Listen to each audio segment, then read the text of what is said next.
too. No one stepped ¿Es in. este? Bolinda, No one told mujer me to tenía que stay. ser. No one said my Ah, name. de María I could Martín. actually feel the heat rising in my face, María that awful burning mix of shame and Martín. disbelief. But underneath it, there Mujer was something tenías que else ser. beginning María to Martín form. Barranco. Not panic, La not construcción de heartbreak, los feminismos a través del clarity. lenguaje. Because when Me lo people show apunto. you who they are in front of Lo hago witnesses, captura. with no hesitation and juegos, no no te guilt. hubiera libros para There leer, is a no te kind of hubiera freedom leche. in ¿Por qué no, finally ¿por believing qué them. no sincronizáis I los could have breaks? argued. Si hemos I could terminado have el reminded them break, of every sincronizar bill I para had tenerlos a paid, la vez, dices every Nicolás. crisis I had No, quietly eso fixed, sería every un time I lío. had shown up Sería when one un of them liazo. needed A seguir something. trabajando. Chiquillos, I venga. could have asked my Al mother how lío. I was suddenly Muchísimo not ánimo, me needed voy a in a preparar family un I had been cafecito. A las 12 financially tengo el carrying for acompañamiento. years. Y a But standing there las in 2 front of that tengo, camera, es I decir, realized none of it would a matter. las 6 de You España cannot y a explain your las worth to 8 people who tengo benefit from sesiones. pretending you do not have any. Era mejor So I sincronizarse, no stepped hacemos back out estos of the frame, breaks. Carly, slowly, pues. calmly. ¿Y cómo I se remember my sincroniza? sister Porque giving claro, this tiny, él satisfied estaría allí. exhale, Bueno, like voy a she had hablarlo con corrected a Juanpa, ¿vale? problem. Y I a ver remember my mother qué finally viene glancing mejor up just para long todos. enough to see that I was Muchísimo ánimo, leaving, chiquillos, que vaya muy bien, a not darle because con she todo, un cared, meteo y a... but because she wanted to make sure the inconvenience had been removed. And I remember hearing the photographer quietly ask if we were still going ahead, as if I had just been a misplaced prop that needed to be moved out of the shot. I looked at all of them one last time and said, "You are all going to remember this." My voice did not shake. That seemed to bother them more than if I had cried. Then I turned around, walked through the side gate, got into my car, and shut the door. For a few seconds, I just sat there with both hands on the steering wheel, staring straight ahead, trying to understand how a moment could feel both shocking and overdue at the same time. I did not cry right away. What I felt first was something almost worse than pain. It was the sudden understanding that nothing about what had happened was impulsive. That kind of cruelty only comes out that easily when it has been living in people for a long time. And as I sat there in the silence, one thought settled into place so clearly it felt permanent. They had finally said out loud what they had always believed about me. Fine. Then from that moment on, they could live without everything they had been taking from me too. The strange thing was that after a moment like that, I still expected someone to reach out with something real. Not a perfect apology, just one honest message. Maybe my father admitting he should have spoken up. Maybe my mother acknowledging what she said. Maybe even my sister sending one of those weak, half-joking texts people use when they know they crossed a line. Instead, I got silence dressed up as politeness. A few hours after I left, my mother texted, "Hope you made it home safe." That was it. No mention of what happened. No apology.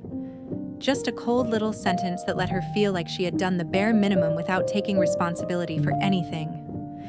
My father sent nothing. My sister stayed quiet too. It was like they had all silently agreed that if nobody named the humiliation, then maybe it did not count. But that was how my family always worked. The worst things were never discussed. They were buried and treated like tests to see how much disrespect you would tolerate before finally breaking. A few days later, my mother posted the photos online with some caption about gratitude and family traditions. There they all were, smiling in coordinated colors, looking polished and happy, like no one had just pushed me out of the frame. I was not tagged, because I was not in the pictures, and that somehow made it worse. They had chosen the version of the family they wanted the world to see, and I was not part of it. That same week, I realized I had been removed from the family group chat.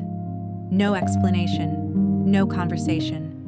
Just quietly erased, like something embarrassing they wanted cleaned up after the guests were gone. Then came the rest of it. No invitation to a barbecue, no mention of a birthday dinner. I watched the pattern unfold with that sick feeling of recognition, because none of it was actually new. The only new part was that I could not pretend anymore. One night, I sat down with my laptop and went through my banking history.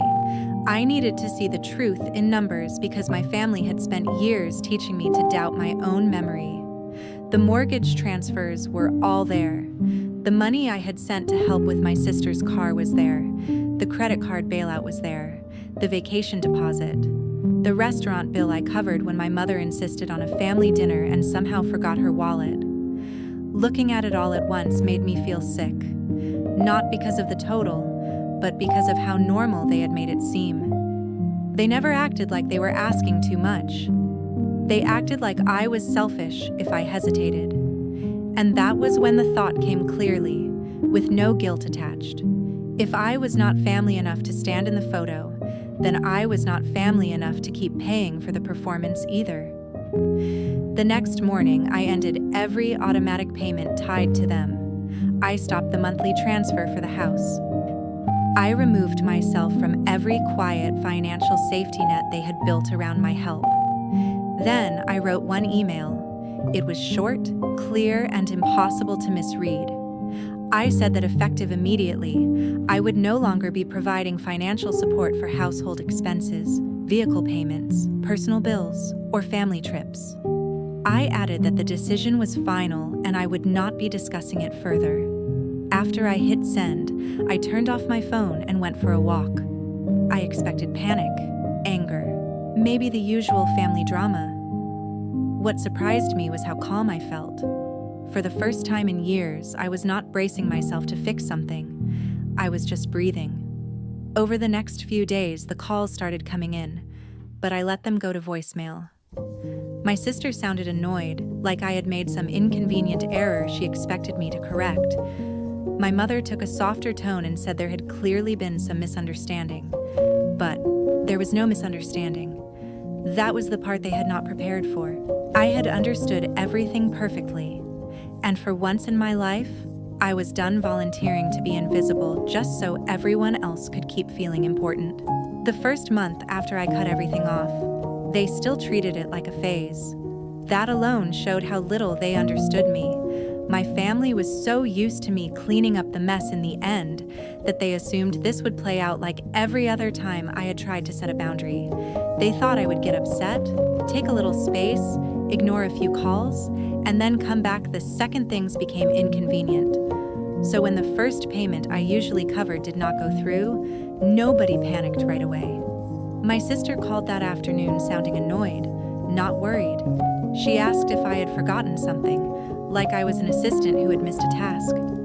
There was no apology, no hesitation, no sign she had spent even 1 minute thinking about what she said to me in that backyard. She was irritated that her routine had been interrupted. That was all. My mother called later with a softer voice, but the message underneath it was the same. She said there had to be some misunderstanding and that family should not make major decisions when emotions were high. She still refused to name what had happened. She still talked like the problem was my reaction, not their cruelty. I did not answer either of them. 2 days later, my sister called again, angry this time. Her car payment had not been processed, and she wanted to know whether I was seriously going to let her deal with late fees over something so petty. Petty. That was the word she used. Being publicly told I was not needed in my own family photo was petty. Spending years quietly helping her stay afloat was apparently just an arrangement she had every right to depend on. I sent one text back. There is no misunderstanding. I meant what I said. That message changed everything. My mother's voicemails became more emotional and more manipulative. 1 minute, she reminded me that family should support each other. The next, she asked how I could be so cold after everything she had done for me growing up. My sister dropped the act much faster. She accused me of trying to punish her over one comment. She called me dramatic, selfish, and vindictive. She even said I had always been jealous of her, which would have been laughable if it were not so predictable. What mattered was that the bills were starting to land on the people who actually owed them. The house payment was short. My sister's lease was behind. Credit card balances started climbing again, and that was the part that felt strangely satisfying. It was not one dramatic collapse. It was a slow unraveling, the kind that gives people plenty of time to understand exactly why it is happening. My mother tried a different approach after that and invited me to lunch, acting like we were just two women who needed a quiet conversation. I knew better, but I went because part of me wanted to see if she was capable of honesty without an audience. She was not.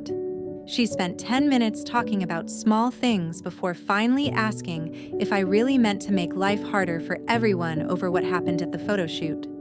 I asked her what exactly she thought had happened. She blinked at me like the question itself was unfair, then said my sister had just been stressed. I asked whether she meant what she said, the line about me not being who they needed in the photo. She looked down and said, "I was trying to keep the peace." That was when something in me went completely still. People like my mother always call it keeping the peace, when what they really mean is sacrificing the same person over and over because they know that person is the least likely to explode. I told her, "You did keep the peace. You just chose theirs over mine for years." Then I stood up to leave. Out in the parking lot, she followed me and finally said the quiet part out loud. "Audrey, if you do this, I do not know how we are supposed to manage. Not how do we fix this. Not what can we do to make it right. Just how are we supposed to manage?" There it was. My value to them in one sentence. I was not the daughter they had hurt. I was the system they were losing access to.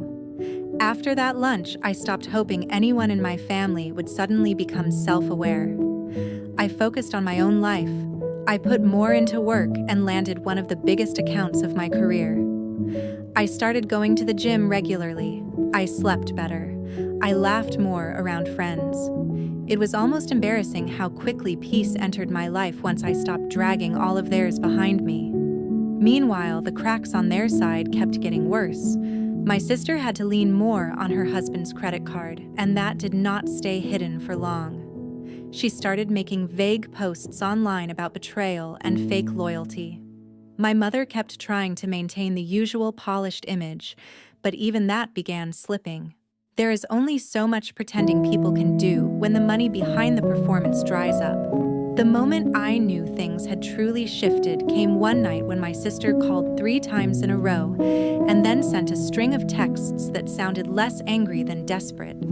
She said she needed me to cover one payment, just one, and then we could talk later. A minute later, she sent another message. "If you ever cared about this family at all, you will not let this happen." I stared at that line for a long time because it summed up the whole game. In my family, caring was never measured by honesty or respect. It was measured by what you were willing to sacrifice to keep everybody else comfortable. I finally replied with the most honest thing I had said to any of them in years. "You told me I was not needed. Learn how to live like you meant it." After that, I put my phone down and let them sit with the silence. For the first time, I was no longer waiting for them to understand me. I was letting them feel the full weight of what they had taken for granted. By the 6th month, the damage was too obvious to hide, and everything I had suspected for years finally became visible to everyone else.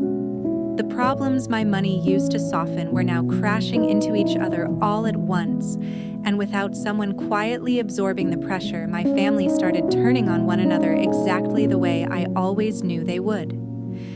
The house was what made everything feel real. Missing one payment had been inconvenient. Falling behind again and again was something else. Reminder letters turned into warnings, and the warnings turned into language my mother could no longer cover with a polished smile and a cheerful post online. Late fees stacked on top of balances they were already struggling to manage, and the mortgage stopped being just another bill. It became a threat hanging over the one thing my mother had always used as proof that we were a respectable family.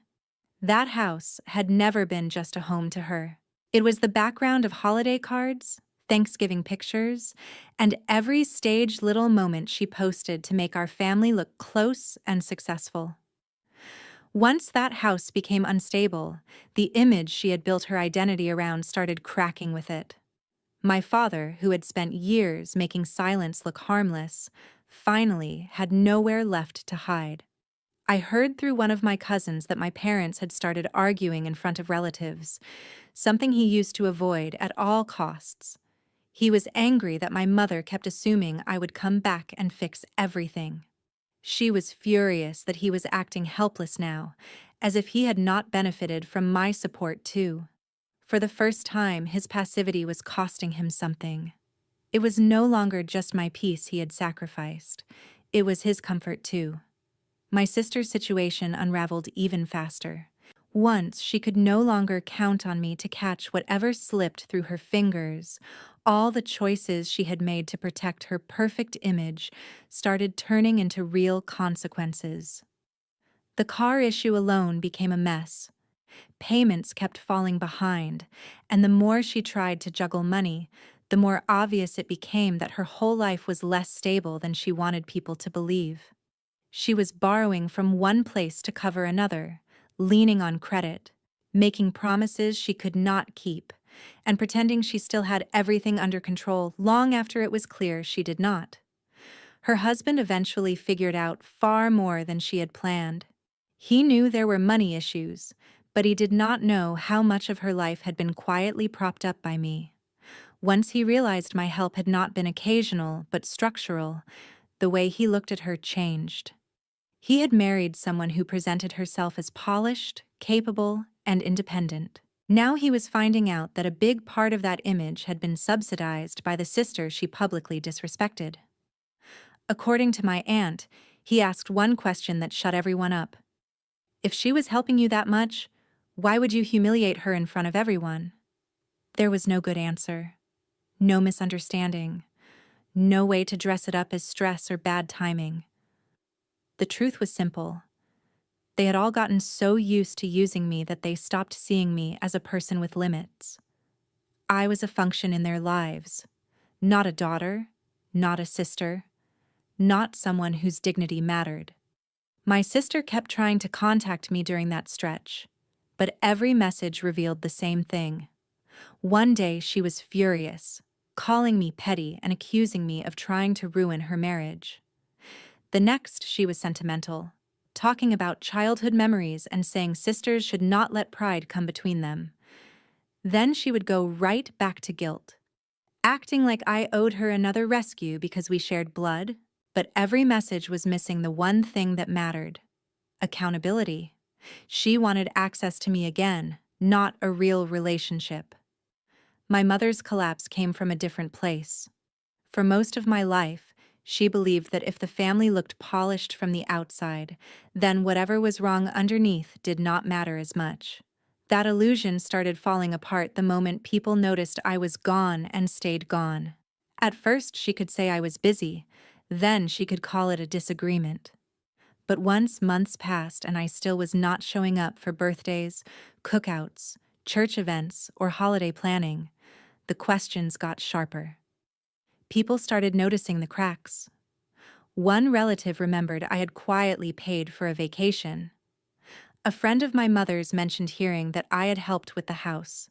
Someone else asked why my sister suddenly seemed so stressed about money if everything was as perfect as she claimed. That is how facades collapse in families like mine. Not through one dramatic confession, but through too many small contradictions piling up until even polite people stop pretending not to notice. By late fall, my mother had taken a job at a local boutique cafe just to help cover what she and my father could no longer handle. When I heard that, I expected to feel triumphant. I did not. What I felt was colder than that. It was the realization that all of this could have been avoided if any of them had valued me before they needed me. She was exhausted, embarrassed, and suddenly learning what it meant to work because there was no other choice. And even then, she still could not fully admit why. One night she called while I was making dinner, and for some reason, I answered. She started crying almost immediately. She said she was tired. She said the family was falling apart and she did not know how to hold it together anymore. I let her speak, then asked the only question that mattered. Did you ever once think about how I felt that day? There was a long silence. When she finally answered, she said, "We thought you would cool off. We did not think you would really stop helping." That was it. Not regret, not shame, just shock that I had finally stopped tolerating it. She had not misunderstood my pain. She had discounted it. Standing there in my kitchen, Listening to her cry, I understood something with complete certainty. They did not miss me because they loved me well. They missed the role I played in making their lives easier. Once I saw that clearly, there was no going back. Around the same time, my sister's marriage started cracking in ways no one could ignore. Travis had tried to be patient, but the more he learned, the less room there was for denial. He found out about balances she had hidden, payments she expected someone else to cover, and how much of her lifestyle depended on being rescued. But what seemed to disgust him most was not the money, it was the entitlement. He could understand financial struggle. He could not understand humiliating the person who had been quietly keeping you afloat. They started fighting in public, first in small ways, then in the kind of ways people hear through walls and pretend not to.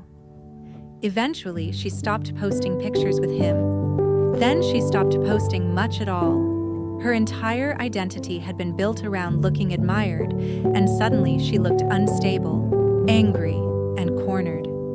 That was the revenge they never saw coming. I did not expose them. I did not embarrass them online. I did not call relatives to tell my side. I simply stepped away and let the truth show itself. Without me there to soften the edges, every flaw in that family became visible. The golden daughter looked reckless. The polished mother looked manipulative and desperate. The quiet father looked weak. And the perfect family image they had protected so carefully had finally collapsed under the weight of what it really was. By the time the next holiday season approached, they were no longer dealing with one cruel moment in a backyard. They were living inside the consequences of a pattern that had finally broken. And that was when the calls changed again. They were no longer angry or defensive. They were scared because for the first time, they understood that I was not coming back to hold up the life they had built on top of me. By the time the next fall came around, I had been gone from their lives for almost a full year, and that was when they finally stopped pretending any of this was just a misunderstanding. The calls came every day then. Voicemails, texts, emails, even messages through relatives who had ignored me for months and suddenly remembered I existed. But the tone had changed. It was no longer anger dressed up as concern or guilt dressed up as family love. It was fear. Real fear. The kind people feel when the life they built on someone else's silence starts collapsing faster than they can control it. By then, the price they were paying was far bigger than a few late bills. The house my mother had treated like a stage for her perfect family image was gone. They tried refinancing, begged for extensions, sold what they could, but it still was not enough. In the end, they lost it. My parents ended up in a cramped rental across town, far from the neighborhood my mother used to brag about like it was part of her identity. She stopped posting smiling family traditions because there was nothing left to frame. She had spent years making me feel like I was the one ruining the picture, and now there was no picture left to protect. My father paid a different kind of price. For a man who built his whole life around avoiding conflict, he got exactly what silence earns in the end. He lost the comfort his silence had protected for years. Without the house, without the routine, and without my money cushioning every mistake, he had to work longer hours and live with the consequences of everything he once refused to interrupt.